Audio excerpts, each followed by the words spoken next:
an i'budullah wajtanibut taghut.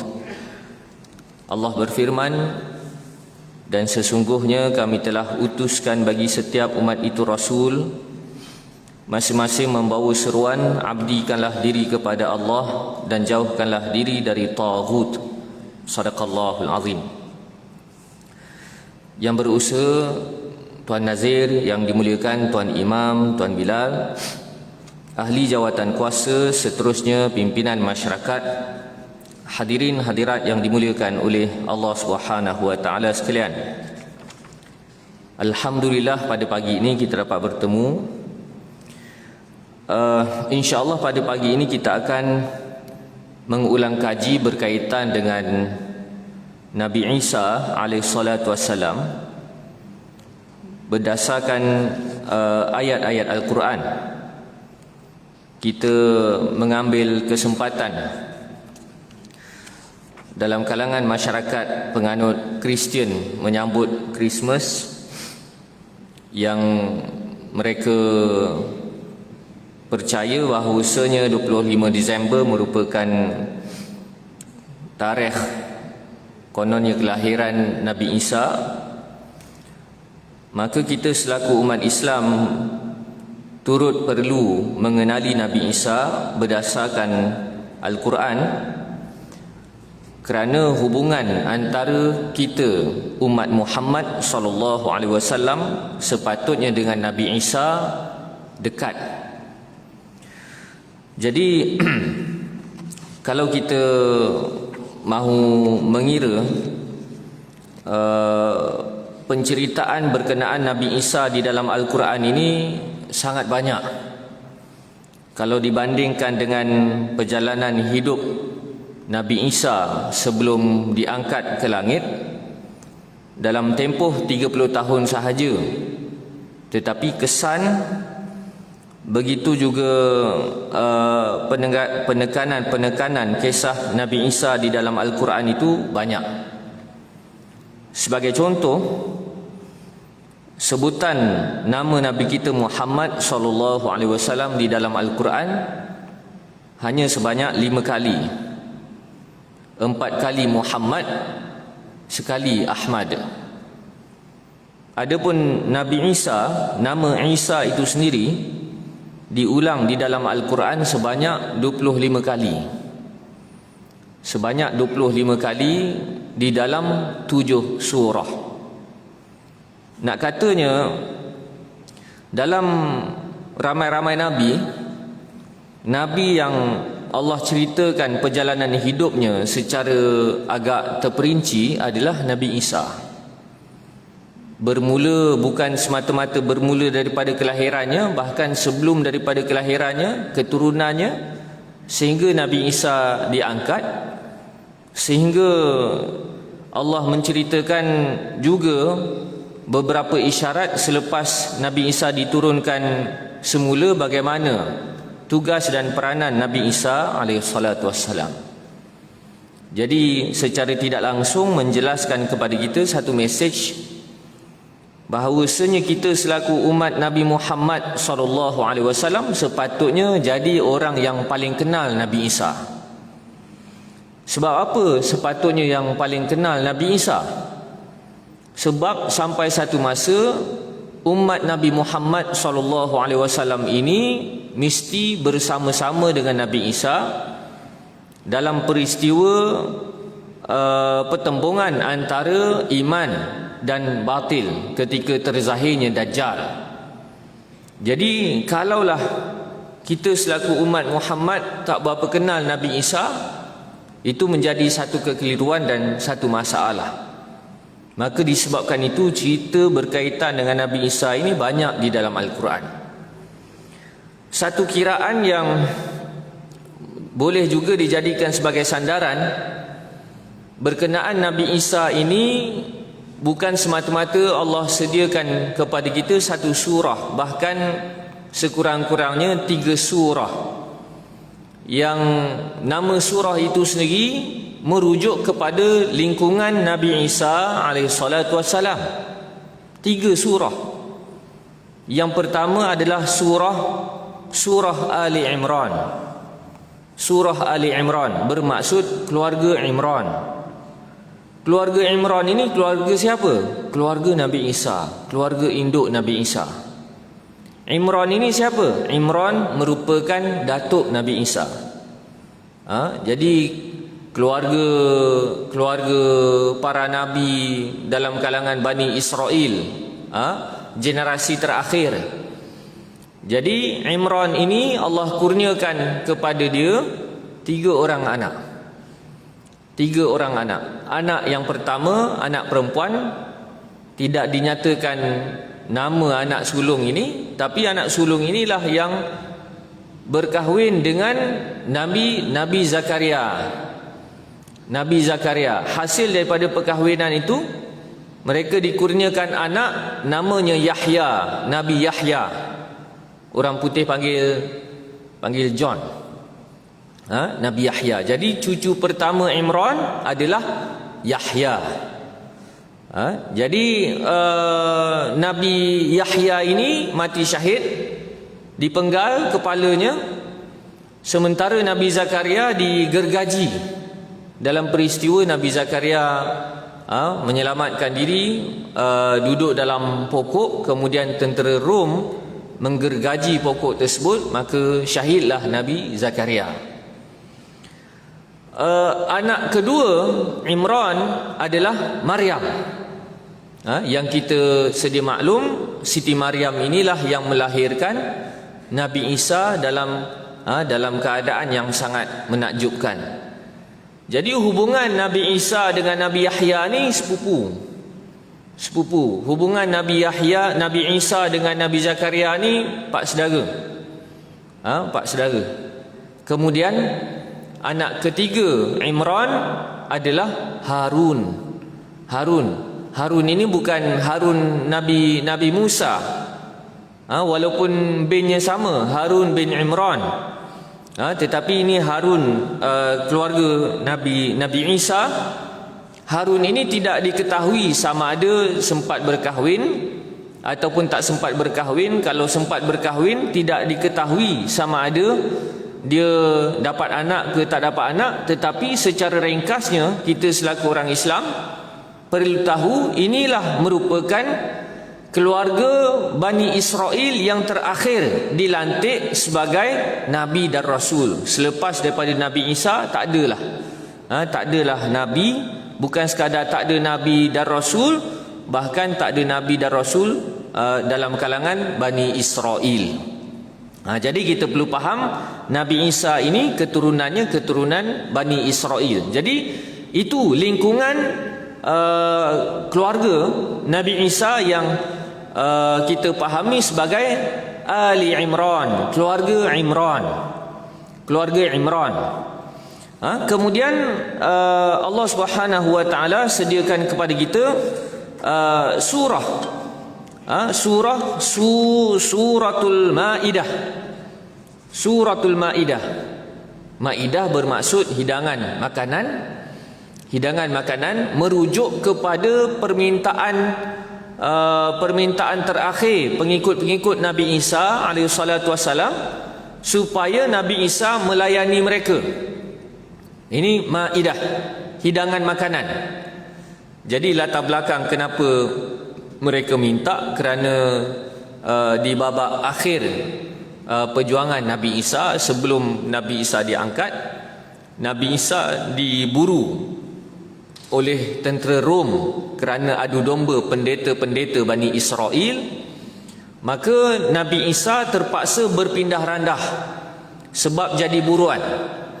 Yang bersama-sama dengan Nabi Isa ketika itu adalah pengikut-pengikut Nabi Isa dalam kalangan Hawariyun. Digelar sebagai Hawariyun, iaitu pelapis-pelapis. Begitu juga pendokong-pendokong Nabi Isa, seramai 12 orang. Jadi dalam keadaan yang sangat menakutkan kerana jadi buruan. Jadi buruan, tak boleh duduk dalam satu-satu tempat dalam satu-satu masa, sentiasa berpindah randah, maka mereka sangat takut. Jadi permintaan terakhir mereka adalah mereka minta supaya Nabi Isa doa pada Allah, minta Allah turunkan hidangan makanan dari langit. Hidangan makanan dari langit. Ini Allah sebutkan di dalam suratul Maidah, "Idz qala al-hawariyuna ya Isa ibn Maryam, hal yastati'u rabbuka an yunazzila 'alaina ma'idatan minas sama'?" Berkatalah golongan Hawariyun, "Wahai Isa anak Maryam, apakah Tuhanmu mampu untuk menurunkan untuk kami hidangan makanan dari langit? Ma'idatan minas sama', jamuan makanan dari langit." Qalat taqullah in kuntum mu'minin. Berkatalah Isa, bertakwalah kamu kepada Allah sekiranya kamu beriman. Maksudnya jangan minta benda-benda pelik lah. Kamu ni bukan macam Bani Israel yang lain. Kamu ni orang beriman, jangan minta benda-benda pelik. Minta hidangan makanan pula daripada langit. Maka mereka pun mengemukakan alasan mereka kepada Nabi Isa. Qalu nuridu an na'kula minha wa tatma'inna qulubuna wa na'lama an qad saddaqtana wa nakuna 'alaiha minasyahidin. Mereka pun berkata, kami ni bukan apa wahai Isa. Kami memang nak makan. Kami memang nak makan makanan yang special sikit daripada langit, sebab kami nak menenangkan hati kami. Sebab takut. Takut, resah, jadi buruan. Most wanted. Jadi buruan. Jadi kami nak tenangkan hati. Memang dalam Al-Quran Allah mengajar kita, bila orang resah, bila orang takut apa semua, antara cara untuk kita menenangkan dia adalah bagi makan. Bagi makan. Ini juga yang Allah ceritakan bagaimana Siti Maryam merasa sangat sedih, sangat duka cita. Maka Allah suruh Siti Maryam apa? Makan. Fakuli washrabi wa qarri aina. Makanlah kamu, minumlah kamu, dan bergenanglah mata kamu. Maksudnya bergembiralah kamu. Sebab waktu itu Siti Maryam mengalami kemurungan. Jadi untuk menenangkan hati ini, kami nak minta makan makanan yang special sikit daripada langit. Dan bila engkau layan permintaan kami, tahulah kami engkau telah membenarkan kami, dan kami menjadi saksi kepada kamu. Kan? Ini kira babak-babak akhir lah. Sebelum Nabi Isa diangkat, mereka pun mengandaikan tak tahu lepas ni bila lagi boleh jumpa engkau hai Isa. Jadi yang akhir ni biarlah kita buat makan-makan yang special, makanan dari langit. Ma'idatan minas sama. Jadi istilah orang putihnya sebut apa? The last supper kan, makan malam terakhir. Jadi Nabi Isa pun angkat tangan berdoa kepada Allah supaya Allah turunkan makanan dari langit, dan makanan itu turun, mereka pun enjoy sama-sama kan. Ini Allah sebutkan dalam suratul Maidah. Begitu juga surah yang ketiga, surah Maryam. Nama pun Maryam. Surah Maryam ini menceritakan, meluruskan kesalahan-kesalahan tanggapan yang ada pada penganut-penganut Kristian terhadap Nabi Isa alaihissalatu wassalam. Jadi kalaulah Nabi kita Muhammad sallallahu alaihi wasallam, kalau kita nak tahu kronologi hidup, kronologi kehidupan Nabi kita buka kitab sirah. Kita buka kitab sirah daripada lahir sampai wafat. Tapi spesialnya Nabi Isa ni, kitab sirah Nabi Isa ni boleh kita sifatkan sebagai Quran itu sendiri. Quran itu sendiri. Allah ceritakan bagaimana sejak bermula daripada kelahiran sehingga Nabi Isa diangkat. Baik. Jadi perkara yang perlu kita bezakan kefahaman kita, kepercayaan kita antara kita selaku umat Nabi Muhammad SAW dengan penganut Kristian adalah berkaitan dengan kelahiran Nabi Isa AS. Kelahiran Nabi Isa. Sebab penganut Kristian, mereka mendakwa kononnya Nabi Isa lahir 25 Disember. Itu majoriti Kristian. Adapun Kristian Ortodoks, mereka menyambut 13 hari selepas itu, iaitu 7 Januari. 7 Januari. Jadi 25 Disember, 7 Januari, walaupun berbeza tarikh tetapi musimnya sama, musim kemuncak musim sejuk. Waktu salji tengah tebal. Waktu salji tengah tebal. Adapun penceritaan di dalam Al-Quran menjelaskan sebaliknya, bahawasanya Nabi Isa alaihissalatu wassalam tidak lahir ketika musim salji, ketika musim sejuk. Sebaliknya Nabi Isa dilahirkan ketika musim panas. Ini perbezaan antara kefahaman kita orang Islam dengan penganut-penganut Kristian. Walaupun perbezaan ini nampak macam tak berapa signifikan. Alah, musim sejuk, musim panas je pun kan, apa nak big deal sangat. Tetapi implikasinya besar terhadap iman. Jadi sebelum daripada kita membahaskan berkaitan dengan kelahiran Nabi Isa, berdasarkan hadis Nabi SAW berkaitan dengan peristiwa Isra, Nabi SAW disinggahkan di 3 tempat, di mana Jibril alaihissalam memerintahkan Nabi supaya setiap persinggahan itu Nabi mendirikan solat sunat 2 rakaat. Solat sunat 2 rakaat. Dalam hadis yang diriwayatkan oleh Imam An-Nasai, tempat yang pertama Jibril bertanya, atadri aina sallaita? Kamu tahu tak di mana kamu solat? Jibril tanya kepada Nabi selepas daripada 2 rakaat itu. Maka Jibril pun kata, salaita bi Taibah wa ilaihal muhajir. Kamu solat di Taibah ataupun Yathrib ataupun Madinah. Ada 3 nama. Madinah ni lepas Nabi berhijrah baru timbul nama Madinah. Kamu berhijrah kamu solat di Taibah. Inilah bumi orang yang berhijrah. Bermaksud Jibril awal-awal dah bagi tahu ni tempat satu hari nanti kamu akan berhijrah di sini. Kemudian berjalan lagi naik Buraq. Kemudian disinggahkan ke tempat yang kedua. Jibril tanya, kamu tahu tak kamu solat di mana?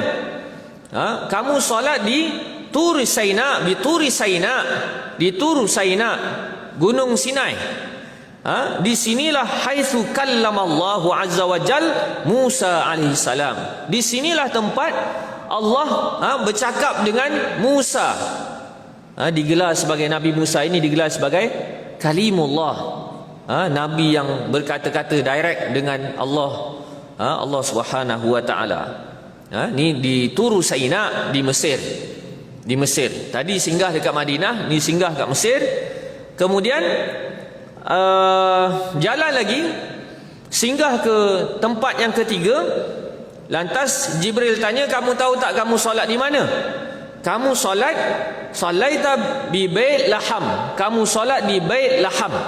Haitsu wulida Isa alaihissalam. Di sinilah tempat Nabi Isa dilahirkan, Bait Laham.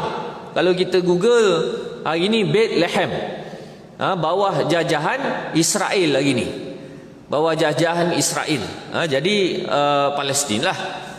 Palestin. Jadi Nabi kita disinggahkan ke tiga tempat nak menjelaskan kepada kita bahawasanya Nabi kita ni sambung ajaran Nabi Musa, sambung ajaran Nabi Isa. Bukan Nabi kita bawa agama baru. Bukan. Ni nak kira sambung sanad lah senang ceritanya kan. Jadi Nabi Musa ni Nabi yang dijadikan sebagai sandaran puak-puak Yahudi. Kononnya puak-puak Yahudi kata, inilah agama Yahudi ni Nabi Musa yang bawa. Nabi Musa yang bawa. Kemudian Nabi kita disinggahkan di Bait Laham. Ini tempat kelahiran Nabi Isa alaihissalatu wassalam. Dan kalau kita lihat di Bait Laham itu ada sebuah gereja yang dinamakan sebagai Gereja Nativity, yang dikatakan di situlah tempat Nabi Isa dilahirkan, di Bait Laham. Jadi agak special cerita berkaitan dengan Nabi Isa ni. Pasal kelahiran dia sahaja, Allah sediakan fakta-fakta, dalil yang terperinci berkaitan dengan kelahiran dia. Nabi lain Allah tak cerita detail begitu. Allah tidak plotkan dalil yang agak terperinci berkaitan dengan kelahiran Nabi dan Rasul, melainkan Nabi Isa alaihissalatu wassalam. Nabi kita Allah tak cerita begitu. Adapun waktu di mana Nabi Isa dilahirkan, Allah Subhanahu wa taala melalui surah Maryam menceritakan isyarat Nabi Isa dilahirkan adalah ketika kemuncak musim panas. Ini selepas Siti Maryam melahirkan Nabi Isa, dan bila lahirkan Nabi Isa, Siti Maryam rasa sedih, duka cita, sampai Siti Maryam kata, ya laitani mittu qabla hadha wa kuntu nasyam mansiya. Siti Maryam kata, alangkah baiknya kalau aku mati dulu sebelum daripada ujian ini menimpa aku, supaya orang tak ingat aku dan seakan-akan aku tak pernah wujud. Baik orang tak kenal aku. Ini lepas Siti Maryam melahirkan Nabi Isa seorang diri, dalam keadaan yang letih, dalam keadaan yang sakit, dalam keadaan keseorangan, dicemuh oleh masyarakat. Siti Maryam katakan, bagus kalau aku mati dulu. Ini maksimum punya tekanan lah kan, boleh kita fahami begitu. Jadi selepas daripada ayat tersebut, kalau kita lihat dalam surah Maryam, muka surat yang kedua, baris yang bawah sekali, Allah ceritakan, Allah perintahkan kepada Siti Maryam, wa huzzi ilaiki bi jiz'in nakhlah tusaqit alaihi rutaban janiyya. Wahai Maryam, goyangkanlah pokok kurma. Goyangkanlah pokok kurma yang ketika itu Siti Maryam bersandar dekat pokok kurma, supaya gugur kepadamu buah kurma yang masak, rutab, buah kurma yang masak yang lembik, yang lembik warna perang-perang begitu. Jadi berdasarkan ayat ini, Allah Subhanahu wa taala sampaikan kepada kita satu isyarat bahawasanya Nabi Isa lahir ketika musim kurma masak ranum. Musim kurma masak ranum ini adalah musim kemuncak musim sejuk, kemuncak musim panas. Kemuncak musim panas ini kalau di Palestin barangkali bulan 5, bulan 6 itu kemuncak musim panas. Kemuncak musim panas. Jadi ini pegangan yang perlu kita faham. Maka disebabkan itu, ketika menjelangnya Christmas, kita tak boleh untuk tumpang sekaki atas andaian kononnya apa salahnya kalau kita sambut Maulid Nabi, kelahiran Nabi kita. Apa salahnya kita sama-sama sambut Maulid Isa pada hari Christmas? Apa salahnya? Tetapi Al-Quran menceritakan Nabi Isa bukan lahir musim ni, Disember ni, bukan. Nabi Isa lahir musim panas. Jadi dalam topik ini elok untuk kita lihat kajian yang dikemukakan oleh Syekh Ahmad Didat. Berdasarkan kajian dia terhadap kitab Bible, dia mendapati dalam Bible itu sendiri menceritakan ketika kelahiran Nabi Isa, suasana ketika itu kelihatan kambing meragut rumput di padang. Kambing meragut rumput di padang. Ini juga merupakan clue kepada kita bahawasanya Nabi Isa, bahkan dalam Bible itu sendiri menceritakan Nabi Isa lahir musim panas. Sebab kambing ragut rumput musim panas, pergi ke padang musim panas. Kambing tak pergi musim sejuk. Musim sejuk kambing duduk dalam kandang begitu saja, kandang yang tertutup. Nak ragut rumput musim sejuk macam mana? Kan, dengan saljinya. Jadi itu logiknya. Dan berdasarkan kajian Syekh Ahmad Didat, dia menjelaskan kenapa masyarakat Kristian menyambut kelahiran Nabi Isa pada musim sejuk. Kerana asal usul perayaan 25 Disember ataupun 7 Januari ini adalah perayaan menyambut kelahiran semula Tuhan Matahari bagi masyarakat Eropah yang berada di kawasan atas itu. kawasan utara, bahagian-bahagian Skandinavia apa semua kan. Jadi anutan asal mereka ketika itu adalah anutan paganisme yang mendewakan alam semesta, yang sembah bulan bintang, yang sembah matahari, itu mentuhankan alam semesta. Jadi menurut kepercayaan asal mereka, apabila menjelangnya musim sejuk, mereka tak nampak matahari. Memanglah bahagian situ kan, kalau kemuncak musim sejuk kan malam je kan, gelap je. Jadi ketika itu bila mereka tak nampak matahari, mereka andaikan ini syaitan telah memakan Tuhan matahari kita. Senang je, bila tak nampak, syaitan punya kerja lah ni. Syaitan telah memakan Tuhan matahari kita. Disebabkan itu Tuhan matahari dah tak muncul-muncul dah, gelap je. Waktu yang sepatutnya siang pun gelap je. Tiba-tiba 25 Disember, tengok-tengok matahari muncul balik. Bila matahari muncul balik, mereka pun percaya Tuhan matahari telah dilahirkan semula. Tuhan matahari telah dilahirkan semula. Jadi itu sebab munculnya perayaan 25 Disember dalam kalangan masyarakat Eropah untuk menyambut kelahiran semula Tuhan matahari. Apabila agama Kristian yang datang dari Timur Tengah, datang dari Asia Barat, tersebar ke wilayah-wilayah Eropah, mubalik Kristian ketika itu cuba untuk mengasimilasikan ajaran Kristian dalam budaya anutan semasa masyarakat Eropah ketika itu. Jadi perayaan kemuncak musim sejuk yang menyambut kelahiran Tuhan ini telah pun mendarah daging dalam kalangan mereka. Jadi kalau nak ubah itu susah. Dan untuk memudahkan agama Kristian itu tersebar, apa kata kalau dilarutkan sahaja agama Kristian dalam kepercayaan dan budaya masyarakat Eropah ketika itu. Jadi bahasa mudahnya adalah, kalaulah dulu kamu sambut kemuncak musim sejuk itu kelahiran Tuhan matahari, jadi lepas ni tak apa, sambut sahaja 25 Disember itu, tetapi tukar niat. Kalau dulu sambut kelahiran Tuhan matahari, sekarang ni kita tukar niat sambut kelahiran Jesus, kelahiran Isa. Itu sebab Christmas itu. Jadi asal usul 25 Disember ataupun 7 Januari itu bukan asal usul Nabi Isa, tapi asal usul sambut Tuhan matahari. Dia sambut benda lain sebenarnya. Jadi disebabkan itu, walaupun perkara ini kalau kita lihat macam remeh je, apa beza musim sejuk musim panas, tetapi membabitkan implikasi akidah. Kerana asal usul sambutan Christmas itu dia sambut benda lain. Dia sambut Tuhan matahari. Dia bukan sambut Nabi Isa yang kita imani.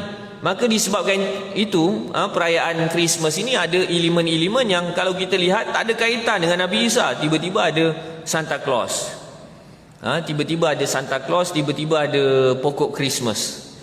Pokok Christmas. Padahal kalau nak difikirkan secara logik, kalau nak disimbolkan Nabi Isa itu dengan pokok, pakai pokok kurma lah kan. Sebab waktu kelahiran Nabi Isa, Siti Maryam makan pokok kurma dan bersandar pada pokok kurma. Yang logiknya pokok kurma, bukan pokok Christmas kan. Jadi sampai ke tahap itu, Al-Quran menceritakan secara terperinci berkaitan dengan kelahiran Nabi Isa AS. Sudah pasti ada hikmahnya. Yang pasti ia sebagai pembeza antara kepercayaan masyarakat Kristian dengan keimanan kita terhadap Nabi Isa AS. Ini detail Al-Quran cerita, sangat menakjubkan. Nabi-Nabi lain Allah tak cerita detail begitu.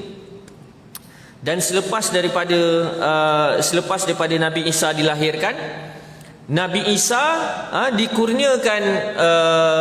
dikurniakan kelebihan berhujjah dan menjadi juru bicara yang membela maruah ibunya dan mewartakan bahawasanya dirinya adalah nabi yang diutuskan dalam kalangan Bani Israel. Jadi yang kita telah maklum, Siti Maryam dituduh macam-macam, difitnah macam-macam, dan ketika itu Siti Maryam tak mampu nak menangani tuduhan-tuduhan. Sebab apa? Sebab kalau kita andaikan zaman itu, kita hidup zaman itu, barangkali kita pun tumpang sekaki tuduh Siti Maryam ni macam-macam. Sebab apa? Tiba-tiba mengandung kan, lepas tu melahirkan anak. Kemudian bila orang tanya, kata ini datang daripada Allah, orang pun kata takkanlah, macam mana datang benih ni kan. Jadi sebenarnya dari satu sudut kita bersyukur kita tak hidup zaman para nabi dan rasul. Kerana kalau kita hidup zaman para nabi dan rasul, kita tak tahu jadi apa. Tak tahu jadi apa kita sekarang ni. Dengan logik cara kita berfikir dan sikap kita terhadap agama, kalau kita bandingkan dengan hari ni, barangkali kita pun tumpang sekaki, Maryam tu bukan boleh percaya. Gaya je ibadat dekat mihrab, dekat masjid, kononnya solat, tiba-tiba mengandung. Siapa punya kerja ni? Siapa punya kerja? Jadi disebabkan itu dalam Quran Allah katakan, inna masala Isa indallah kamathali Adam. Sesungguhnya Isa di sisi Allah ini macam Adam. Senang sahaja. Adam Allah boleh jadikan kun fayakun, daripada tak ada boleh jadi ada. Apatah lagi Isa, dia ada ibu. Allah kata kun fayakun, bolehlah jadi, lahirlah Isa. Jadi waktu itu Siti Maryam tak boleh nak jawab, sehingga kaum kerabat Siti Maryam pun bertanya pada Siti Maryam, wahai Maryam, apa cerita ini? Apa cerita tiba-tiba mengandung pula? Jadi Siti Maryam pun menjawab bagaimana awal, permulaan Adam bagaimana, permulaan binatang bagaimana, permulaan tumbuhan bagaimana. Allah bukan jadikan bermula daripada mak ayah, bermula daripada persenyawaan antara jantina, tapi Allah nak jadikan, Allah jadikan. Jadi waktu itu memang Siti Maryam tak boleh nak memuaskan hati masyarakat Bani Israel, sehingga Allah memerintahkan kepada Siti Maryam, baik puasa, jangan respon. Orang provok apa-apa, jangan respon, diam je. Sebab kalau makin dijawab makin menjadi-jadi. Ini yang berkaitan dengan ayat Allah katakan pada Siti Maryam, wahai Maryam, kalau orang tanya macam-macam, jawab sahaja, inni nazartu lirrahmani sauma falan ukallimal yawma insiya. Bila orang provok, tanya macam-macam, jawab je, aku puasa, aku tak nak respon apa-apa dengan persoalan-persoalan manusia, diam sahaja. Ini sekaligus ajar pada kita, kalau kita difitnah dengan fitnah yang terlalu berat, yang kalau kita cuba jawab pun orang tak percaya, baik diam dulu. Baik diam dulu. Jadi diam, bukan diam begitu sahaja, yang perlu bela. Orang yang teruk difitnah adalah orang lain. Sebagaimana dalam cerita Siti Maryam dengan Nabi Isa ini, yang bela maruah Siti Maryam adalah Nabi Isa, bukan Siti Maryam, Nabi Isa. Jadi ini Allah kurniakan kepada Nabi Isa, boleh berbicara, boleh berbahas, boleh berhujjah ketika dia masih kecil. Waktu itu diberikan kelebihan.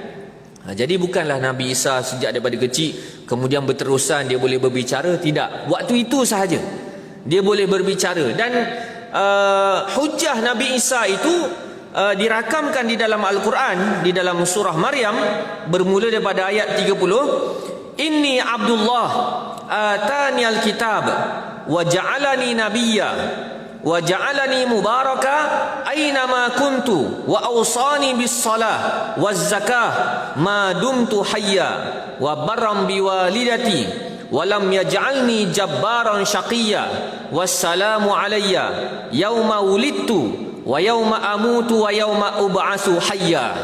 Ini kira kalam Nabi Isa lah. Nabi Isa kata apa? Sesungguhnya aku merupakan hamba Allah. Allah datangkan bersama-sama dengan aku Alkitab, Injil, dan Allah menjadikan aku sebagai Nabi. Bayangkan bayi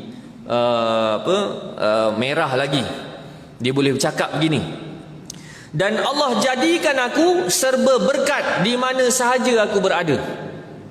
Jadi Nabi Isa ni serba berkat. Ulama membahaskan antara maksud serba berkat macam mana? Mana-mana Nabi Isa pergi, Nabi Isa akan sampaikan ilmu, akan ajar orang pasal Islam, akan berdakwah, menyebabkan pengaruh Nabi Isa itu meluas dalam tempoh masa yang pendek. Bayangkan umur 30 tahun je. Umur 30 tahun tetapi telah mencapai pengaruh yang luar biasa dalam kalangan masyarakat Bani Israel, sehingga agamawan-agamawan Bani Israel dengki dengan Nabi Isa. Dengki dengan Nabi Isa. Kira pak-pak ustaz Bani Israel yang senior-senior ni dengki dengan Nabi Isa. Sebab apa? Budak lagi. Budak lagi.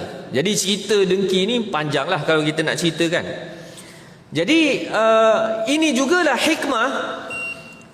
Ketika saat Nabi Isa diburu, Nabi Isa terpaksa berpindah randah sebab jadi most wanted. Hikmah diburu itulah agama Islam makin tersebar luas. Sebab hari ini Nabi Isa pergi ke sini, berapa ramai yang masuk Islam. Kemudian esok pindah lagi, berapa ramai masuk Islam. Jadi tersebar begitu. Sebab apa? Kelebihan Nabi Isa, mubaraka aynama kunt, serba berkat. Mana sahaja aku pergi, akan dapat berkat ilmu, kefahaman, iman, Islam. Ini kualiti yang ada pada Nabi Isa. Kalau kita pergi mana-mana tempat tak ada apa kan? Tak ada apa kan? Ataupun pergi mana-mana tempat ada je masalah, terbalik pula kan? Wa awsani bis salah waz zakah. Allah memerintah, berpesan kepada aku dengan salat dan zakat selagi mana aku hidup. Wa barram biwalidati, Allah memerintahkan aku supaya berbakti kepada ibuku Maryam. Walam yaj'alni jabbaran syaqiyya, Allah tak jadikan aku ni sebagai samsing, sebagai orang yang samsing, sebagai orang jahat, sebagai orang yang zalim. Ini juga bersangkutan dengan ketika Nabi Isa diturunkan kembali setelah selesai misi-misi yang besar. Nabi Isa akan memerintah dunia dengan syariat Nabi Muhammad SAW, dan ketika itu keadilan yang luar biasa akan tertegak ketika zaman pemerintahan Nabi Isa. Wassalamu alayya yauma wulidtu wa yauma amutu wa yauma ub'atsu hayya, dan sejahteralah ke atas aku ketika aku dilahirkan, ketika aku dimatikan, bermaksud ketika aku dipengsankan, diangkat, dan ketika aku dibangkitkan semula. Jadi awal-awal, sejak daripada Nabi Isa bayi lagi, dia telah mengkhabarkan kepada Bani Israel, lepas ni aku akan bangkit semula, lepas ni aku akan dizahirkan semula.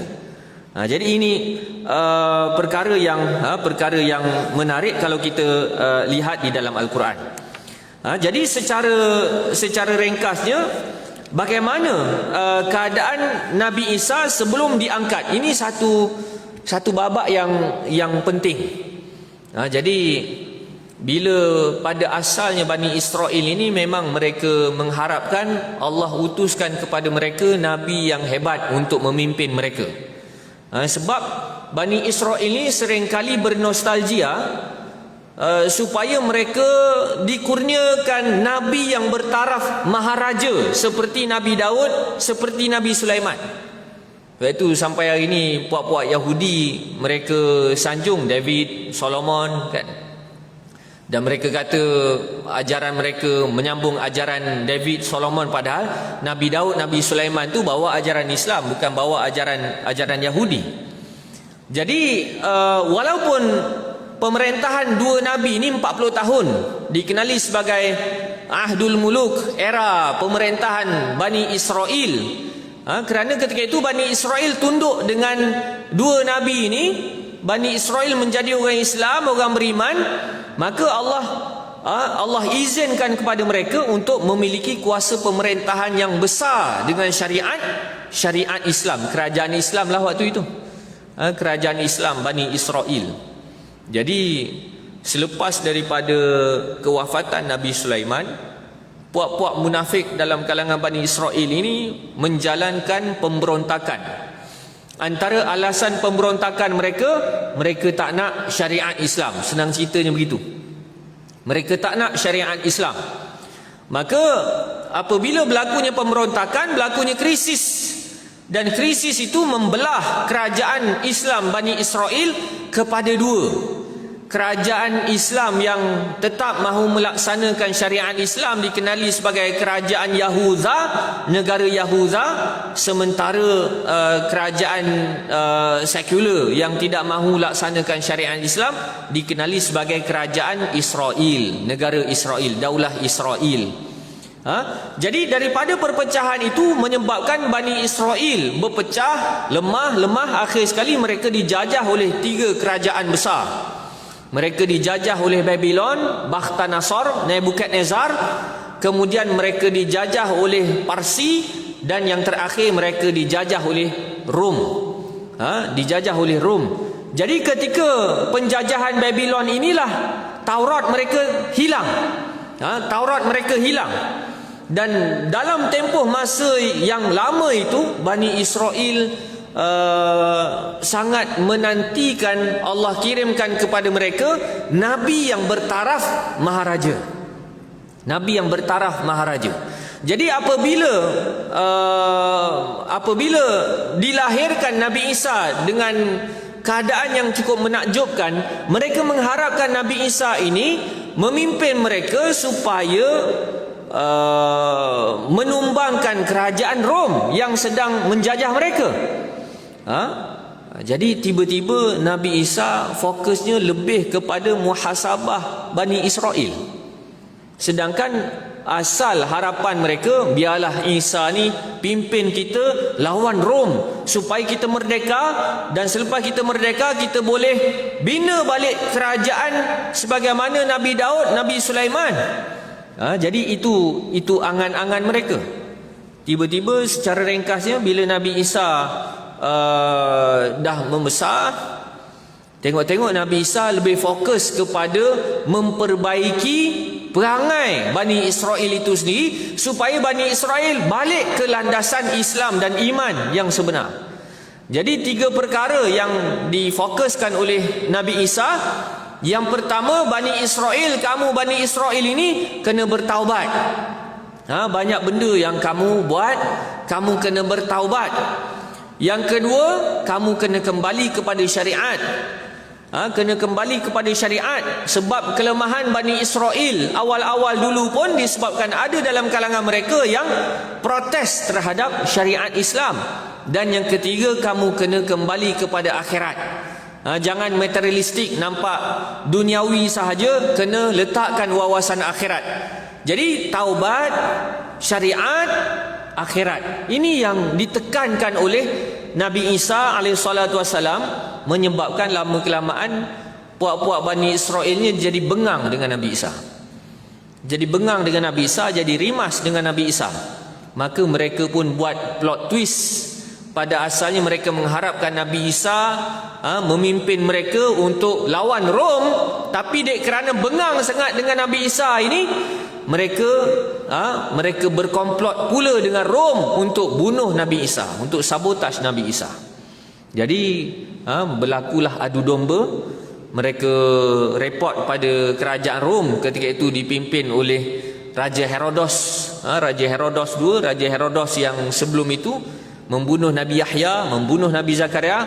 Mereka menuduh Nabi Isa ni berbahaya, buat macam-macam. Jadi menyebabkan Nabi Isa pun diisytiharkan sebagai buruan utama kerajaan Rom. Buruan utama kerajaan Rom. Jadi daripada pemburuan itulah Nabi Isa terpaksa berpindah randah, sehinggalah sampai ke satu saat Nabi Isa merasakan ambush akan berlaku di markas dia. Dah cuba dah elak, dah cuba selamatkan diri, berpindah randah, tetapi sampai satu masa Allah takdirkan memang dia akan diserbu. Dia dengan Hawariyun, pengikut-pengikut setia dia, akan diserbu oleh tentera-tentera Rom. Maka Allah katakan, falamma ahassa Isa minhumul kufra qala man ansari ila Allah qala al hawariyuna nahnu ansarullah. Maka apabila Nabi Isa merasakan dah sampai waktu ambush, dah sampai waktu ambush akan berlaku, Nabi Isa pun bertanya kepada pengikut-pengikut setia dia, Hawariyun, siapa di kalangan kamu yang sanggup menjadi pembela aku, pembantu aku untuk Allah? Maka Hawariyun menjawab, kamilah pembantu kamu untuk Allah, dan saksikanlah kami ini orang-orang Islam. Kami ini orang-orang Islam. Jadi di sebalik ayat ini, berdasarkan riwayat yang dikemukakan oleh Ibnu Abbas, bila Ibnu Abbas radhiyallahu anhu cerita ni, sudah pastilah Ibnu Abbas belajar daripada Nabi. Jadi menurut Syekh Salah Abdul Fattah Al-Khalidi hafizahullah taala, dia kata serbuan itu berlaku pada hari Jumaat. Pada hari Jumaat, operasi ambush itu bermula selepas asar, dan markas Nabi Isa diserbu pada malam Sabtu, tengah malam Sabtu, hari Jumaat tengah malam Sabtu. Jadi waktu tengah malam ini penting. Waktu tengah malam ini penting kerana waktu Nabi Isa diangkat, rambut Nabi Isa dibasahi dengan embun. Dan menurut Ibnu Abbas, keadaan yang sama jugalah apabila Nabi Isa diturunkan di Manaratil Baydha, di menara putih di akhir zaman, rambut Nabi Isa pun basah. Maksudnya keadaan Nabi Isa diangkatkan itu sama, keadaan Nabi Isa diturunkan itu pun sama, rambut basah kena embun. Basah kena embun. Jadi waktu yang genting itu, sebelum berlakunya ambush, Nabi Isa bertanya kepada pengikut-pengikutnya, Hawariyun, ayyukum yulqa alaihi syabahi fayuqtalu makani wa yakunu ma'i fi darajati wa fi riwayatin fil jannah. Nabi Isa tanya, siapa di kalangan kamu yang sanggup menjadi jelmaan aku, yang sanggup menjadi klon aku? Dia akan dibunuh di tempat aku, dan dia akan bersama-sama dengan aku dengan darjat aku. Dalam riwayat lain, dia akan bersama-sama dengan aku dalam syurga. Ni Nabi Isa tanya, siapa yang sanggup volunteer jadi klon aku? Dia akan jadi korban aku, dia akan dibunuh, tetapi ganjarannya dia akan bersama-sama dengan aku dalam syurga kelak. Maka Ibnu Abbas cerita, waktu itu yang bangun menawarkan diri adalah pengikut Nabi Isa yang paling muda, anak muda yang paling muda, menawarkan diri. Memanglah kau mana sekalipun anak muda ni yang sanggup nekat kan, sebab komitmen dia tak banyak kan. Dia orang tua dia susah dia macam-macam kan. Anak muda dia fikir apa sangat kan, selalunya lah. Sebab itu dalam sejarah revolusi ke, sejarah kebangkitan ke, sejarah apa, dia membabitkan anak muda yang nekat. Jadi begitu juga dalam cerita ini, pengikut Nabi Isa yang paling muda bangun menawarkan diri. Maka Nabi Isa suruh duduk. Nabi Isa tak setuju. Kalau boleh carilah yang korban ni orang tua, sebab anak muda ni banyak lagi potensi dia, peluang dia. Biarlah yang korban ni orang tua kan, bagi can. Maka Nabi Isa pun tanya lagi, siapa yang sanggup? Anak muda yang sama bangun. Nabi Isa suruh duduk. Kemudian Nabi Isa tanya lagi, siapa yang sanggup jadi klon? Dia akan jadi mangsa. Anak muda yang sama juga bangun. Maka setelah kali ketiga Nabi Isa tanya, orang sama bangun, Nabi Isa pun setuju. Engkau lah. Bila Nabi Isa setuju, Allah pengsankan Nabi Isa waktu itu, dan Allah mengangkat Nabi Isa ke langit, disaksikan oleh Hawariyun. Jadi Nabi Isa diangkat ni bukan dia hilang begitu, tapi Hawariyun nampak Allah angkat Nabi Isa ke langit. Serentak dengan itu, anak muda yang menawarkan diri tadi terus diubah wajahnya, fizikalnya jadi persis Nabi Isa alaihissalatu wassalam. Terus tukar. Waktu dah bertukar itulah terus berlakunya ambush. Tentera Rom terus memberkas klon tadi, jelmaan tadi. Dan bersabarnya anak muda yang dijelmakan tadi itu, walaupun diseksa dengan teruk, Diseksa dengan teruk. Kalau kita tengok cerita orang putih tu, diseksa memang separuh mati je kan. Diseksa dengan teruk, kemudian disalib, akhir sekali mati disalib. Jadi berdasarkan kepercayaan kita orang Islam, yang disalib itu adalah pengikut Nabi Isa yang setia. Yang disalib itu mati syahid. Yang disalib itu adalah mati syahid. Ini yang kita ambil dari riwayat yang dikemukakan oleh Ibnu Abbas radhiyallahu anhuma. Dan kalau kita lihat di dalam hadis-hadis yang lain, Nabi turut menceritakan berkaitan dengan zaman fitnah. Antaranya Nabi katakan, jadilah kamu seperti pengikut-pengikut Nabi Isa. Antara bentuk seksaan yang Nabi sebutkan, diseksa di palang kayu, fi khusyub, di palang kayu, maksudnya salib. Salib. Jadi itu beberapa isyarat yang perlu kita faham. Adapun dalam kalangan masyarakat kita, yang tersebar siapa yang disalib? Selama ini kita dengar yang disalib itu pengikut setia Nabi Isa ke pengkhianat Nabi Isa? Selalu kita dengar pengkhianat kan? Jadi kalau berdasarkan kajian yang dikemukakan oleh Syekh Shalih Abdul Fattah Al-Khalidi hafizahullah taala,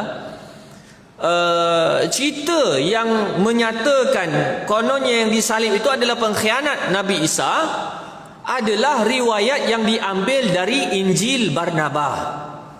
Yang diambil dari Injil Barnabas. Jadi bukan semua penganut Kristian percaya yang disalib itu Nabi Isa, bukan. Di sana ada Kristian Ortodoks, Kristian Ortodoks yang berpegang dengan Injil Barnabas. Kalau dekat Mesir itu, kalau kita pergi dekat gereja-gereja Kristian kat Mesir, Kristian Ortodoks, Kristian Koptik, memang kita akan jumpalah Injil Barnabas. Waktu dulu tu Injil Barnabas tu saya beli 1 pound je, bersamaan 70 sen. Dia wakaf ke apa, murah kan. Injil Barnabas. Jadi Kristian Ortodoks ini, dari sudut mereka percaya yang disalib itu adalah jelmaan Nabi Isa. Itu sama dengan kita. Kita kata yang disalib itu adalah jelmaan Nabi Isa. Mereka pun percaya yang disalib itu jelmaan Nabi Isa. Dari sudut itu sama. Tetapi yang bezanya, kita kata yang disalib itu adalah pengikut setia Nabi Isa. Mereka pula kata yang disalib itu adalah pengkhianat Nabi Isa yang dikenali sebagai Judas. Judas Iscariot. Judas Iscariot. Jadi kalau kita dengar yang disalib itu adalah pengkhianat, maka kita perlu tahu itu merupakan riwayat yang ada dalam Injil Barnabas dalam fasal yang ke-13, yang mana riwayat itu kita tak boleh berpegang sebab kita sudah ada riwayat daripada Ibnu Abbas, dan sudah pasti Ibnu Abbas dia tak mengaji dengan orang lain melainkan dia mengaji dengan Nabi kita Muhammad sallallahu alaihi wasallam. Jadi ini beberapa perkara, dan kalau kita nak cerita ini langkah-langkah banyak lagi cerita Nabi Isa dalam Quran ini. Dan kalau kita nak sambung cerita Nabi Isa, bagaimana Nabi Isa turun, apa misi dia, bagaimana apa yang berlaku ke atas ahli kitab selepas Nabi Isa turun, dan apa kepercayaan Zionis terhadap penurunan semula Jesus Christ. Bagi mereka Antichrist itu siapa? Itu agak panjang. Cuma untuk kadar kefahaman kita terhadap kronologi riwayat kehidupan Nabi Isa sekadar 30 tahun baginda berada atas muka bumi ini, itu sudah memadai untuk kita faham secara umum. Jadi untuk pagi ini rasa sekadar itu sahaja. Mudah-mudahan kita jelas. Mudah-mudahan kalau kita katakan siapa yang paling layak untuk kenal Nabi Isa, sepatutnya kita. sepatutnya kita umat Nabi Muhammad sallallahu alaihi wasallam. Jadi mudah-mudahan ada pembeza kefahaman antara kita dan penganut Kristian. Mudah-mudahan kita betul-betul kenal sebagaimana yang telah dijelaskan oleh Al-Quran. Allahumma ballagtu, Allahumma fashhad. Ya Allah, aku telah sampaikan, ya Allah saksikan apa yang telah aku sampaikan. Wallahu alam. Assalamualaikum warahmatullahi wabarakatuh.